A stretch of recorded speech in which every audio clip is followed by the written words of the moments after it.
Here's a helpful tip for our members.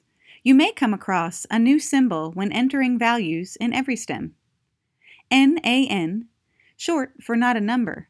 This value is generated when a numerical box does not contain a number.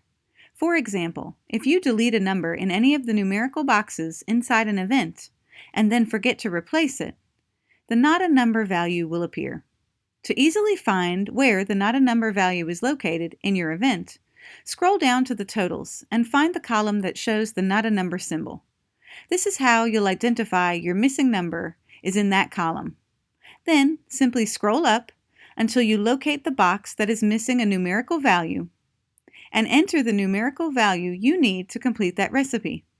Lastly, click anywhere outside of that box and your EveryStem calculations will be automatically corrected for you.